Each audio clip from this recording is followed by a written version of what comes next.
My first guest today is Suzanne Skeete from Tappy Twins, an organisation that looks after children with emotional issues. So Suzanne, thank you so much for joining us again. Thanks for having me again. You've been on Cuppa TV before, so it's wonderful to have you back, and since then I know a lot's been going on. So a little bit crazy. First of all, Suzanne, tell people who missed the first show a little bit about what Tappy Twins actually do. Okay, Tappy Twins basically help support children from a very young age up to sort of university age, really. We go within schools and colleges. Tappy Twins is more aimed at the smaller children. So we go in and we help support them that have gone through major traumas, any issues or behavioural problems, or specific needs like Asperger's, ADHD, and we use a lot of energy therapies like EFT to help them overcome all of those issues. And yeah, it's just seriously madness. Since we've last been on, we've just expanded all over the country as well, which has been amazing. Oh, that's amazing. I mean, you work with quite a broad section of people, don't you? Yes, so we do. It's what's age range do you mostly look after? From about reception age, so about 5 up to 18. Is the main age. With Tappy Twins, it's more aimed towards the younger, so between 5 and sort of 12, 13. But I still use the twins, and I still use the town for them to actually contact me when I'm not in schools, when they're older as well. So, but you know, they're still getting me at the end of the day. Yes, that's right. Yeah. So and a little bit about exactly what you do. So, are they referred to you, Suzanne, or do the schools contact you if they feel that they could use your help? How does it work? I'm in schools 3 days a week at the moment, which I'm trying to cut back as I need to because it's so busy, but they normally come from either referral or social services or family support services. So if there's a child that's very vulnerable, might be in care or having sort of major trauma, they'll contact us, and then basically we will go into the school, support the school, the family, the child, etc., to help that person move forward and be the best that they can be. Really. And I mean, and your therapy and in the way that you use your systems, they work, don't they, for the children? Yeah, they absolutely do. And are you still continuing to work with? How many children have you got at the moment? Do you know, or is it too many to even say? It's too many to even say. I mean, I've got private clients as well. I've just finished working with a young man, bless him. He was doing his 11 plus, and last time he couldn't do it. He was actually physically sick. So he was referred through to me, and he's come through, and it's Saturday just gone, he's just sat it. So I'm really pleased for him. Do you find, Suzanne, that there's more children now with issues, with emotional issues? There are. I mean, one of the things that is a big hot potato for me at the moment, and I'm actually looking at raising a national campaign on it, is for self-harm. I have one of my girls at the moment. She has about 12 friends and 8 of them self-harm. So that's from starving themselves to actually cutting themselves with various things. So I think the issue is they're just finding a different way to express themselves and actually get that control back. So in any way that we can help with that, we've had an emotions expert, John Rushton, on the show, and we've spoken about mental health issues, particularly in the young. Why do you think it is, Suzanne, that the young are struggling so much at the moment? I just think there's just so much pressure on them. It's all about academics, and we're not concentrating. I do think as a society we are really letting our kids down. In a lot of different ways. It's all about results, and we don't actually look at developing the emotional aspects of the child. And if someone's not emotionally ready, they're not going to do well in exams anyway. So we need to look at the whole picture to ensure that they are the best that they can be and they're happy. Do you think because of that, because the schools and colleges are so results driven, that the emotional side of the child gets left behind? I do, definitely, yeah. That's the whole point of me going in and working with the children, whether it's just that they've got lack of confidence or whether they have actually gone through major trauma, it doesn't matter. They need to be in that position where they've moved on from it and they feel comfortable to then get the results that they need and have a really happy future, so I do think there's an issue at the moment. And when you're working with them, do the children open up and share their stories with you? Oh, they do, bless them, yes. I absolutely adore them. As you know from last time, they all become my babies, and then I send them off as little swans and off they go into the world. They're just incredible, and I'm very blessed that they actually open up because they tell me everything, and I'm really fortunate they do that because then I can help them. And because of the techniques that we use as well, it's very easy for them to open up without them even realising they've opened up. So if I'm using picture tapping, for example... tell us about some of the techniques. What do you use? I use EFT, which is emotional freedom technique. Okay, emotional freedom technique. Okay, tell us about that. That basically is where you're tapping on meridian points whilst expressing how you feel. So what we're doing is keeping the conscious mind busy while we work with the subconscious mind, and literally all the answers are in the subconscious mind, and that helps them overcome anything that they're struggling with. Within that, we also use picture tapping, especially the younger ones, because they don't even need to tell me what the problem is. All they need to do is tap into how they feel. They draw a picture, and then we tap on the contents of the picture, and we do several pictures, and they get resolution, and the issue's gone. So we don't even need to know, and that's the beauty of it, especially if they've got trauma.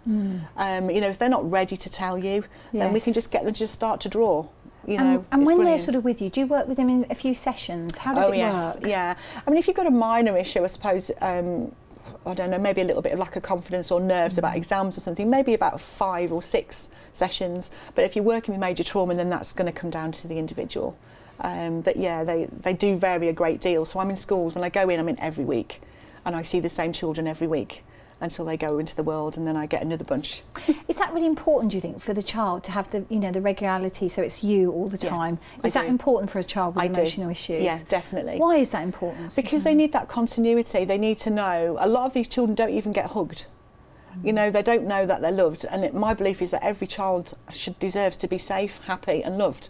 And because I am who I am, and I never change with them. I'm a very open and sort of hopefully a very caring person. They can open up to me very quickly, and they know that, say for example, in one school I'm there every Thursday. They know on that Thursday, if they've had any issues during the week, they can talk to me. But also they've got the online platform that we have as well, which obviously is in the town, where they can come and speak to me anytime they want. So that support is always there for them. Now at the moment you're doing this in the West Midlands. Yes. And beyond, have we gone a bit beyond that? We've gone beyond that now. My We've gone to the other side. We've gone to the dark side. Yes, we have got people now in Surrey. I was in Surrey yesterday in a few schools. We've got in Lorraine, she's beautiful in Surrey. We've got a couple more in Birmingham. We've got Worcester, Staffordshire and Cheshire and Derbyshire. Really are broadening out. Yeah. Is that, and then what do you do? Do you train people to, in your therapies Absolutely. and techniques? Is that how it works, Yes. Suzanne? Yeah, a lot of these people are cherry-picked, if you like, because they've already got a lot of these techniques under their belt anyway. And as an EFT trainer, I will then make sure that they're trained in EFT, and then they will go and work their magic in the school, because we need to get these kids as young as possible. So, I mean, you were talking about self-harm. Is that going to be something you think is going to increase? I think so. It's a huge problem, a huge problem. One of the schools, again, that I've been in, they've got so many of their year 7s that are self-harming. That's 11. That's my daughter's age. Yes. That's 11, and that is really scary. And they go from rubbing, so they'll use like a rubber or something on their skin until it hurts, until it's damaged the skin, and then they'll get blades out of their pencil sharpeners, and then they'll go to breaking rulers, and then they go to glass. It's a huge issue, and these kids are crying out, and we need to listen to them. We need to make sure that we're supporting them in every way that we possibly can. And the reasons behind self-harming, Suzanne, Yep. do you tell us just a little bit about what your thoughts are about that, why they would choose to self-harm? I think a lot of them is a way of controlling. So, for example, someone who starves themselves, who doesn't eat properly, is basically saying, nothing in my life is in my control at the moment. However, I'm in control of what goes inside me. So they starve themselves. I've got a lot of people that do that, a lot of young ladies and boys actually that do that. With regards to if they're going through trauma or they're feeling pain, I've got a young lady that cuts herself when she gets angry. So it's her way of expressing herself rather than getting angry with people. Yes. She's trying to control how she's feeling, and that takes away the pain. Although it doesn't, because obviously end up with scarring. And when you're working with children like that, what do you find is the core? Is there a core problem? Is there a sort of a pattern you're finding, or is it quite different? I think it's very different for every child. I think a lot of the time they have gone through major trauma of some description, or they're feeling very vulnerable and controlled. So certain parts of society, for example, where they're very strict, then they will use whatever methods they can to help feel more in control. So I don't think we can sort of pinpoint it with one thing. I think it's a whole host of different things. And when you're working with the children, you see them come through the other side. Oh, beautiful. How do you feel? I just can't tell you. I can't tell you. They tell me all the horror stories and I don't cry. And I am a crier. I hold my hand up. But I would just see them. Oh, they're just incredible. I've got one young lady, actually, I've been working with her for 3 years now, and she's now actually the young ambassador of Tappy Twins. and she's been on work experience with me. She will go on all the different events with me. She is absolutely incredible, and what a journey she's come on. You know, really? Unbelievable. I watch her with the kids. She comes into school with me, and I watch her with the kids, and she is full of empathy and wisdom, and using her experiences, and she's now got a job with me when she finishes university. I was going to say, people who've gone through it, they can empathise as well as sympathise, can't they? Yeah. So would they make good, you know, counsellors for you to actually employ, to say, you know, I'd like to help? Yeah, definitely. And you're doing it obviously West Midlands and beyond. Yes. And the future for Tappy Twins is huge. I mean, we've got the awards, which we're going to speak about after the break. Yeah. But it's going. You know, what's your thoughts on that, Suzanne? How would you like to see? Well, happen? the online platform that we have, I need that 24 hours so the children can get the support when they need it. Tell us about that. So what's that? Literally, they go into the town, the Tappy town, and they go into the windmill when they need help. Right. And where is this? Is all online? This is all online right, on tappytwins.com. Right. So you go onto there and they go in as a twin and they go into the windmill, and they can either get face-to-face support, obviously through school or privately with the parents, and they can get online and they can get messaging backwards and forwards. Now we've got probably about 20-25 people waiting to do it full time to ensure. Obviously we need a lot more than that, but that's going to come down to funding. Yes. Because obviously I've funded everything myself so far. Yes. So we want that 24 hours. There's going to be an app. We've also got really exciting stuff on that. I'm so excited. I know. Can you tell us about that? I don't know whether I can. Oh, a little bit. Maybe give us a snippet. A little bit. Yes. And then it'll be a Cuppa TV exclusive. We've spoken to people about making it into cartoon and everything else. Right. So it's just exciting. Yeah. We'll have to come back and tell us about that. It's really exciting. Yeah. And what we're aiming to do is have that support in whatever medium the child needs. You know, you've got kids on the phone all the time. My daughter's never off her phone. Yes. She's constantly attached to her. It's like a second arm. It is. Really? You take it away. It's like, I've lost my arm. You know, but for them to be able to get access to that any time that they need and get that support, it's just an amazing. And the awards hopefully will bring that in for me as well. And do you find that, you know, talking about social media, because the children do spend an enormous amount of time on Facebook and Twitter and all the other social media networks. Is that contributing, do you think? It absolutely is. It contributes to self-image because there's no way getting away from it. It contributes to self-harming. It contributes to major cyberbullying, which again is one of my lovely little bugbears. Even my daughter over the holidays was actually, someone was calling her all sorts of different names because she wouldn't speak to them. It was a boy actually, I think he liked her, bless him. And she wasn't responding, so he started having a go at her. And because it's 24/7, the children can't get away from it. And it's like when people aren't face to face, they say so much more, and the stuff that they say is just vile. Really it's almost vile. as though because they're not in personal contact, seeing face to face, it's almost as though it's just a machine. I can just put in whatever I like. And it doesn't matter what I say. But unfortunately, that has a huge impact, and that's why we have people that are self-harming, very depressed, mental health issues, anxious. You know, and it's got to stop. And are the children losing the ability, you know, to actually converse with people because of social media? I think so. You know, are they? You know, in that way, is that contributing to their emotional issues because they can't actually speak about it to somebody, but they can tap away and speak about it, you know, to their friends maybe on social media? Is that a problem, do you think? I think it is a problem, and also the main thing is the safety of it. You know, I've got one child who was about to meet up with someone that we don't know, and it turned out to be a man, and they just gone on there as a child. You know, so you don't know who's on the other end, and this is one thing that I push with all the kids that I work with. You know, that you don't know who you're speaking to. You have to remain safe. You don't get any details out. You don't tell them that you're going to be somewhere. You don't put anything on social media at all. That's very personal, because you don't know who that person is. Because somebody could say that they're a 12-year-old girl, but actually they're not a 12-year-old girl. No, they're not. It's scary. Again, do you think that the schools could help and do a little bit more about that, or do you find that you know, social media is now being taught in schools? I think social media is in all the schools that I work in and that my colleagues work in, they're very on top of it, and if there's any issues, they immediately go to those people and get it sorted out. Do I think that they understand everything? No, because we don't, because the kids there's always something new coming out, and they understand technology so far better than any of us. Do you know what I mean? They do. If you want anything done technology, just give it to your child. Just set the phone up for me. You know, but because of that, there's always new social media platforms coming out all the time, and it's very difficult for adults to keep on top of what's out there. Yes. And as a result, these kids are going on there, and you don't know who they're talking to. Yes. And it's the terminology they use as well. It's a completely different language, isn't it? As well. Which again, when you're working with the kids, I'm sure that they bring that up and talk to you. So you've got to be quite au fait with all of that. I am, yes. I have to sort of like la la la at times. Yeah. Well, we're going to take a quick break now, but stay here, and you know, it's been really interesting talking to you. Thank you. So stay with us. We're going to take a quick break and come back and join me in just a minute.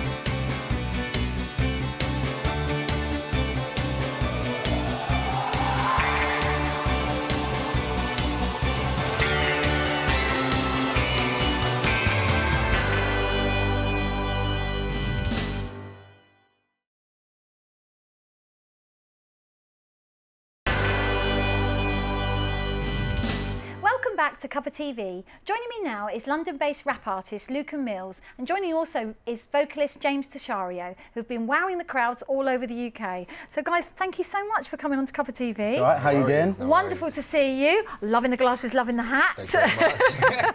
So Lucan, you've worked with some amazing performers, but before we talk about that, how did you get into rap? How did it all begin for you? When I was younger, I was really into poetry. My mum jokes around and says that when all the kids were going out, we were in Ireland once, and I opted to go to a poetry recital, yes. Which sounds sad.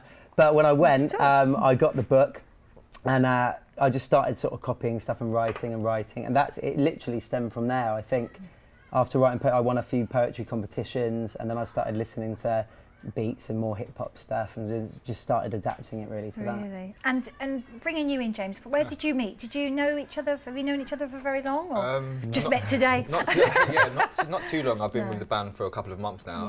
Yeah. One of his band members kind of introduced us, and it was magic from there, really. Wonderful. And you're a vocalist, obviously, on the album as well, and working with Lucan now. And Lucan, what sort of things do you think about when you write your rap, when you're thinking about rap? Is it just real life? Do you take sort of... Yeah, I mean, when I first started writing stuff when I was younger, you're writing all the cliche stuff that you're hearing people talk about. So yeah, I haven't got a gangster background, or I'm from the hood or anything. So a lot of the writing is just about day-to-day stuff. So I will think about one of the tracks is Stay Lucky, and that's all about sort of anything from uni really to growing up and loans, just everything really that I see going on. It's just rap is about when sometimes you come across people who like rap, like not really into that, and it's a song saying it was just rap. It's basically appreciate it for what it is. It's good, which is So yeah, I just try and take anything from day-to-day life and put a spin on it and sort of share it. And who do you sort of take inspiration from? Have you got guys that you think we had? Yeah. I mean, really, just because it was my era growing up was always Jay-Z. So Jay-Z, the Black Album's in a song called Ready, which is one of the biggest things for me, was when I was in New York and I got that album. I remember going and buying sort of a notepad and was listening and trying to write my own stuff, just was fascinated by it. Eminem obviously was big lyrically and stuff, not all of it, but some of it. And but yeah, and then a lot of UK guys. I listened to a lot of Kano when I was younger. He, to me, is one of the best UK rappers out there and stuff like that. Rap is really becoming quite, you know, a popular genre of music now. And we've had some other rappers, you know, on Cuppa TV, and it does seem to be that it's a way, obviously, expressing yourself, but people are liking that. Why do you think that is? You know, why do you think, James? Have you got any thoughts on that? Because obviously you've come into it as well. And what made you decide, you know, to think about rap as a genre of music? Well, vocally, I've always loved to write anyway. Yes. So I think it's just about the way kind of rap is involved in that way. When I heard his music, like lyrically, he is amazing. So I just think that there's just a bit of a difference now. Kind of before, many years ago, it was kind of cliche stuff, as he said, but we kind of brought it up to date now. So it's like 2015, so we're kind of ready to bring a new... And the young are really sort of, you know, you are wowing the crowds. You've just done lots of festivals, haven't you? Where have you been? Where have you...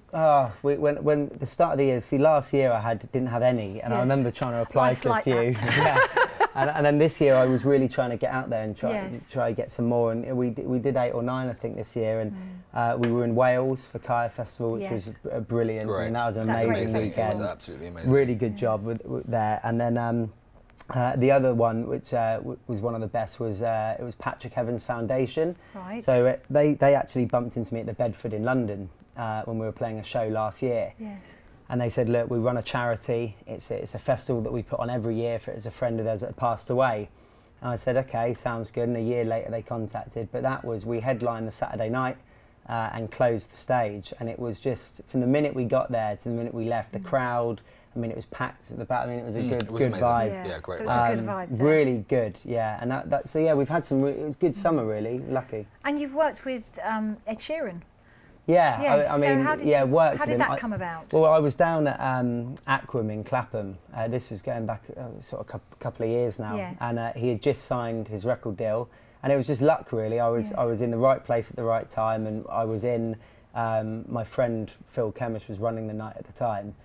And he came down with Jamal Edwards, who owns SBTV.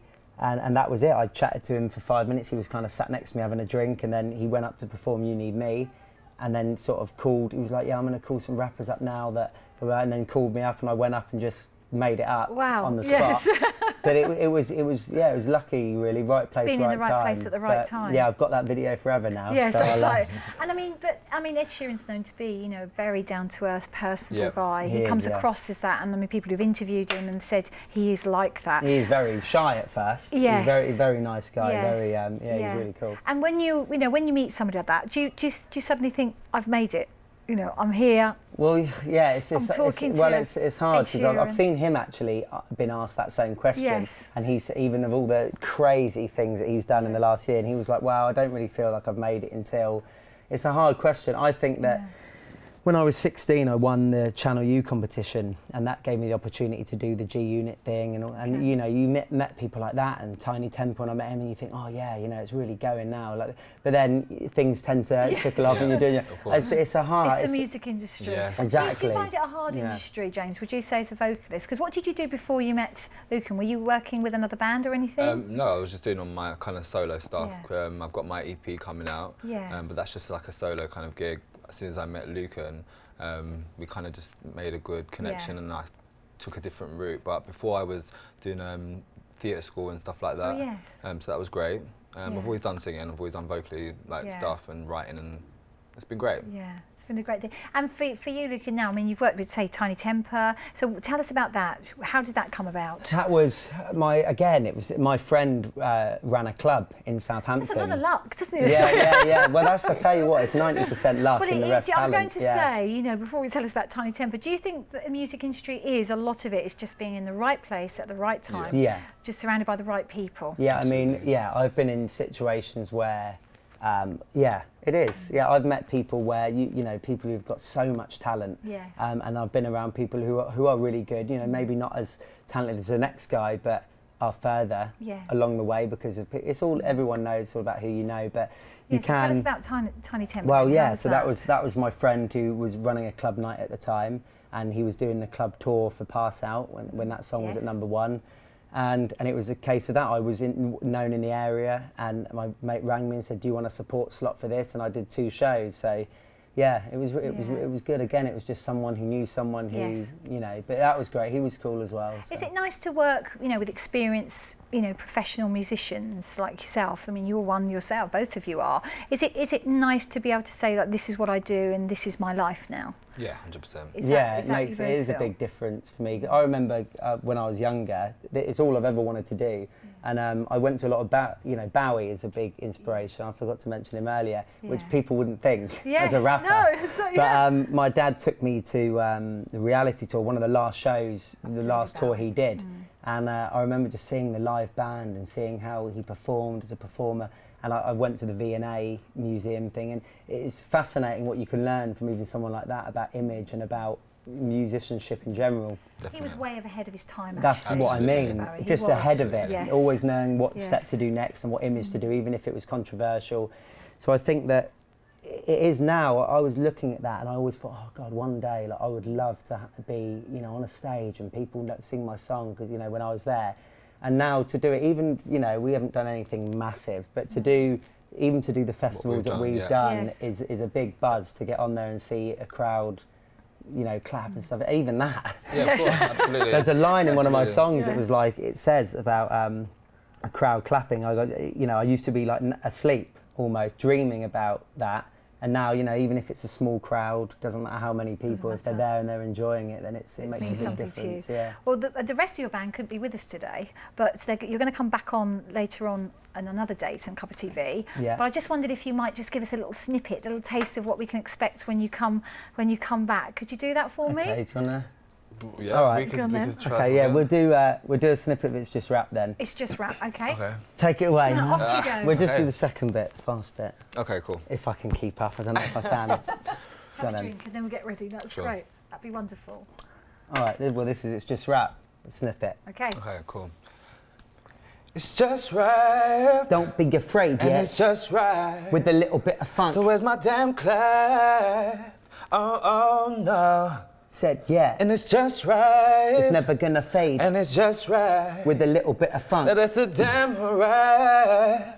Oh no. Long time coming, ovation is average, coming on classic bashing. All of my testes now. I get the bar for the Cadbury's world. Wow, wait, pause. Mystified, I got traps for the classic in the eyes. In on mistakes made, a cause to blockade, misbehave, come through anti-brave. All of the pop like lemonade, mixed for the ravers, all or nothing, much as something, tab of muffin, no handcuffing, rights to the game. Lucan's reign, never been kissed, not much with it hit on. Here is the song, we wind it back, music and lyrics is rapping fat like UK rhythmic, can't you tell? Fits the skill on earth to round, falling, I can smell. All of the challenges similar, scavengers hunting around for the yeah, there you go. Oh, I've got to clap you there. Oh, so, yeah. That's great. There's a little bit, yeah.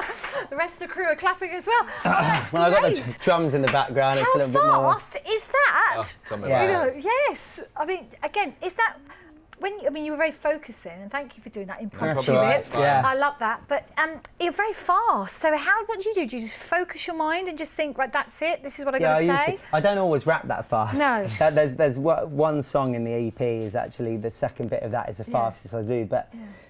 Yeah, I don't know. I mean, when I used to listen to a lot of stuff, like even the Twister stuff back in the day, that was all very fast, and I would listen to it. I do focus, but the more you do it, you just it's a bit like autopilot, so it's a bit more. It just sort of comes. But. Yes, and stays with you. Well, you're going to come back then with the rest of your guys. Yeah. So who are the rest of your band? Wow. So I've got I've got a 7-piece band now. So it's I've got Graham Henderson on bass, who's amazing bass player. Louis Yala's on drums. Jen Watson on sax. I've got Kit Marsden and Hertie Hill on synth, and Jacob Stoney on keys and synths as well. Excellent. That's it. We're going to take a quick break, but come back and join me in just a minute.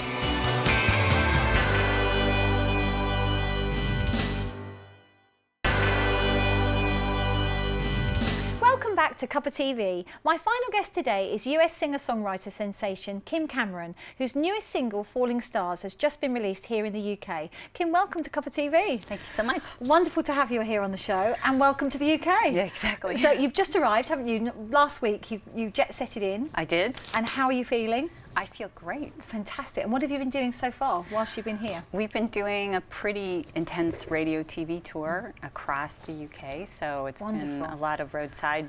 I've gotten to see things I have never seen before, so I've enjoyed it, yeah. Fantastic. Have you been to the UK before, Kim? I have, but really kind of London-centric. Yes, so not really to the West Midlands. No. First visit to the West Midlands. Yes. Wonderful. Yes. And you're originally from Miami? I'm living in Miami Beach, Fantastic. right on the beach. Oh, could you not bring us some of that lovely sunshine? That's what we need today. Saturday was very good. Yeah. So, and now you've arrived in the UK, Kim, is it all you expected it to be? Are you happy with what you're doing? You know, I love the people. First, I can understand them, so that's a really good thing.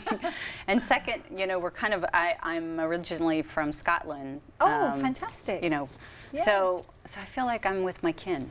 Wonderful. So, was you born in Scotland? No, I wasn't. No, but you were there. You've lived there. In the US, we're all mutts. So So, Kim, tell us a little bit about how your career started. Where did it all begin for you? You know, I've always been in music. I started playing clarinet when I was in 2nd grade, and did the whole marching band, and went into musical theater, and was in a cover band, a very awful cover band, for many years. It was while I was working full-time in corporate. After after about 20 years of that, I really missed having something to feel like I was getting up for. Yes. And I missed pursuing my passion. So a couple of life events happened, and one day I just cold turkey left my job and started, yes. Just finished it. I just quit, and Brave. I went into full-time music, started a record label, and that was 2008. Wow. So it's really relatively quite recent, really, for Yes. musical terms. Yes. Because some artists, you know, have been doing it since the age of 13 and just continue through. And have you seen, you know, obviously, I mean, you've done an amazing, we'll talk about it, you've done some amazing things since you've started your career. But has it been all that you've wanted it to be, Kim, so far? You know, I'm living the dream that I wanted. So in that respect, that is true. But, you know, I had to learn how this industry works. When you're in a cover band, you're sort of sheltered from everything. Yes. So that doesn't really count. You don't know how to tour. You don't know how to, you know, put out original music. You don't know how to talk to the right people. It's a very, very different world. So the first 3 years, I spent a lot of money just learning. It was almost like going back to college, because you just don't know. You don't know what you don't know. People forget that how tough the music industry can be. Yes. And it is hard work, isn't it? Yes, it's a lot of hard work. Yeah. But, you know, now I feel vindicated. I have a song catalog of like 200. They've all been licensed. So it works, but it didn't happen that way to start with, for sure. And when you started in 2008, how so you kind of left your job? Yes. Did your family and things think, are you crazy? Yes. Has the girl gone crazy today? Absolutely. What happened? You know, it's a tough one, because when people see you a certain way and then you abandon that entire persona, it's very hard for them to accept that. So I had a very difficult time getting people to decide that my decision was best for me. So most people don't like change, and they certainly don't want their friends or their families to change, because you've been in that particular situation for quite a long time. Right, that's your box, and you're trying to get out of your box, and we want you back in your box. So it was a very challenging, you know, not only me trying to learn how to do all of this on my own, and start a new business, but also looking for like a support network, and I really didn't have one. So it gave me a lot of strength. I mean, that you wouldn't normally think you have, but you know, once you get through it, then you're a completely different person. I mean, I couldn't have ever imagined in 2008 that I would sing in front of 70,000 people. That just would not have So that was in your first year? No, that was a couple of years ago for the NFL. Oh, right. And so the first time was in 20-degree weather, which was horrible to have to sing with while you're doing this in the field. But the second time was for the New York Giants, and it was about 75. So I was very happy about that. Good. 75 was good. That was better. But I mean, it's wonderful in America, because at the NFL they do have many singers, don't they? Do they invite? How do you get invited? It's quite an honor, actually, because the NFL in particular has very few home games, and so they probably only have 6. So they're only, every year, they're only selecting 6 singers per football, you know, team. And so to be selected, and I was selected twice, is quite an honor. And they just presumably just look at your work and see what you're doing. Yeah, is that how it they're works? very particular, and it doesn't necessarily make any difference if you have hit records or don't hit records.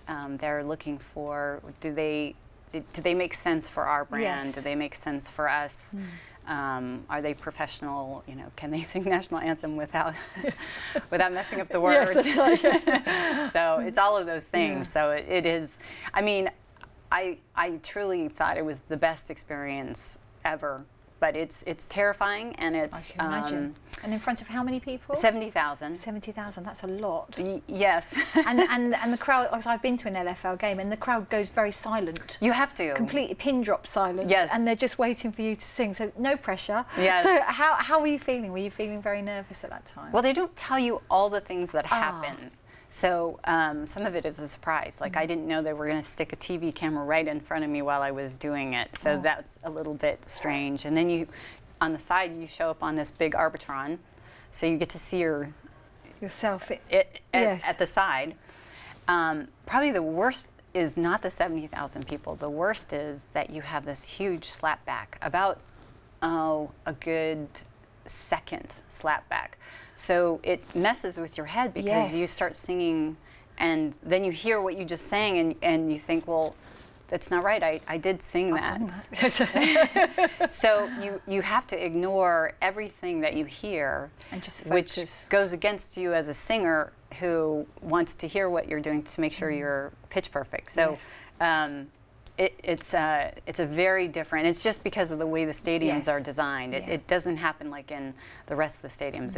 It's really just football stadiums. That's wonderful. I mean, before that, going back to the beginning when you started in 2008. So what did you do? You left your company. Yes. Then what did you do? Started writing songs. Just writing. Yes, I started. I put out I found. It took me a while to find the right producers, but I wanted to find producers that had done hits before because, what's the point of hiring a producer if they're learning? I was already learning. I didn't need to have them learn. Some strong professional people around you. And so the first album came out in 2008, and I got my taste of songwriting and a different level of musicians than I had in my cover band, obviously. And formed a band, and we went out on tour with the first album and went across half of the United States, which was and this is very with difficult. Side Effects, isn't Side it? Effects, yes. So Side Effects are a high energy band, dance band, really, aren't they? Dance band, yes. And one of them features in your video, doesn't it? Which we're going to be seeing later on. So have you also been with the same guys really from the beginning then?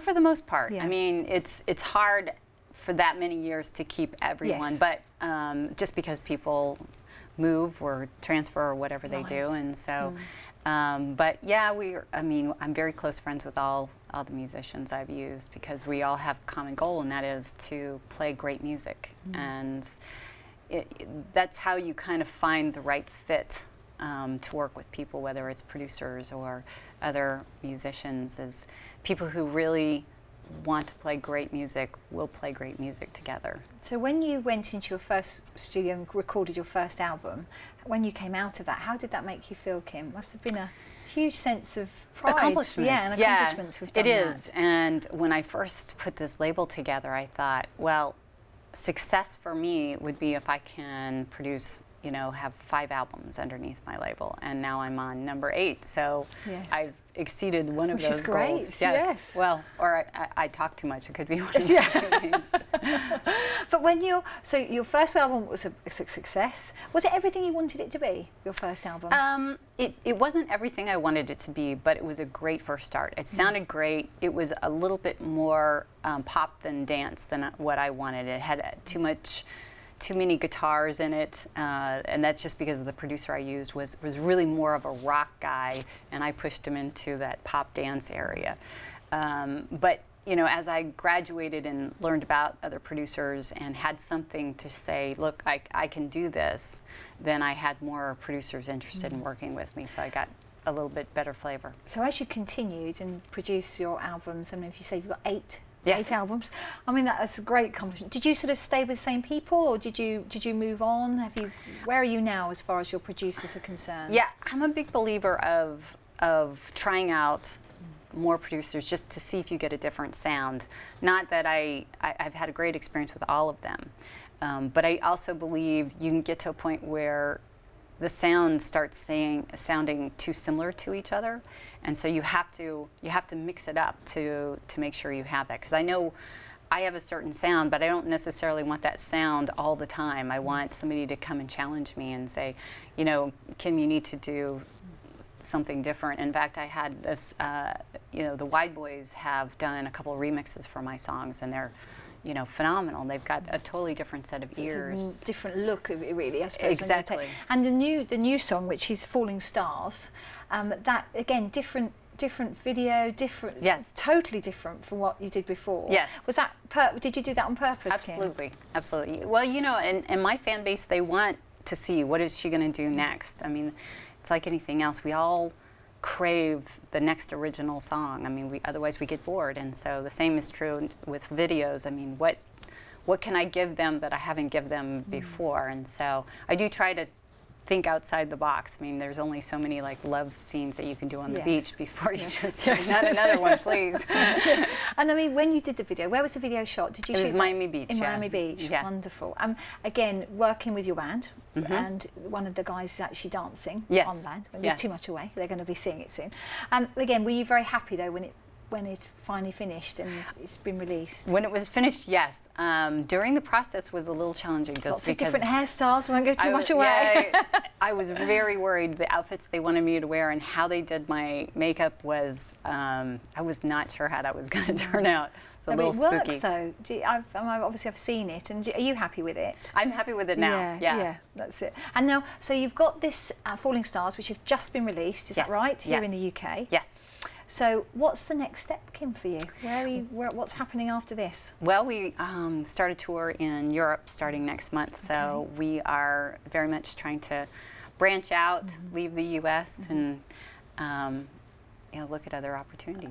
Fantastic. And from those opportunities came your books. Yes. Because you've started a series of books, so tell us about that. So during our Caribbean tour, a little girl came up to me. She was about 12 years old.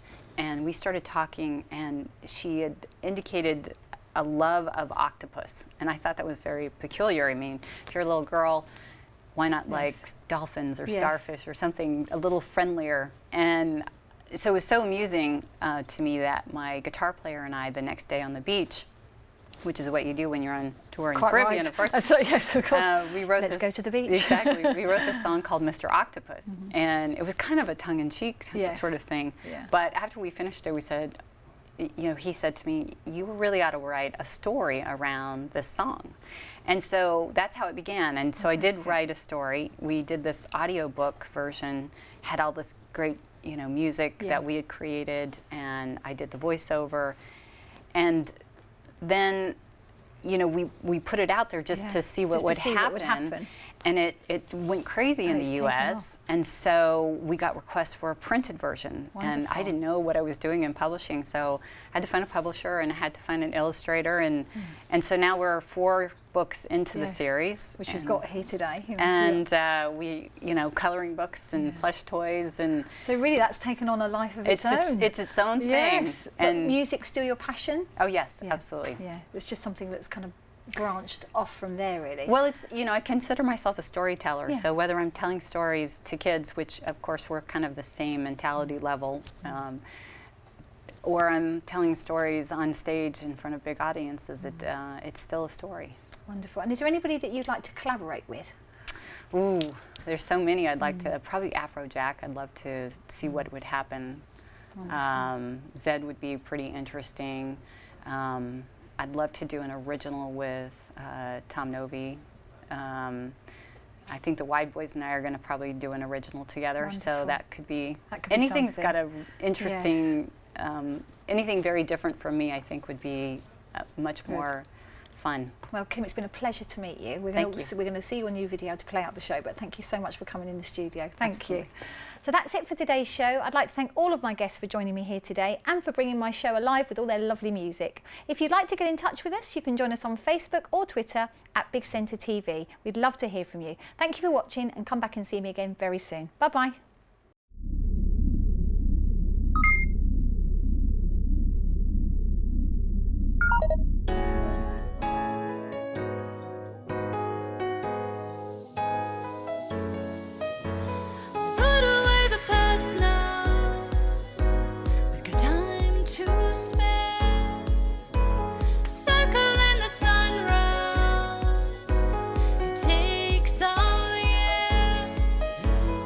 Look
watch a heart break through.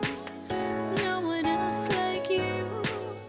We're just two souls looking from a bird's eye view. Higher up I go, the more I wanna know where we go from here. Where we go from here. In the morning we rise, the sun comes by, the stars they disappear. So much more to explore. All that we are, all that we were. We're like falling stars. Make a wish and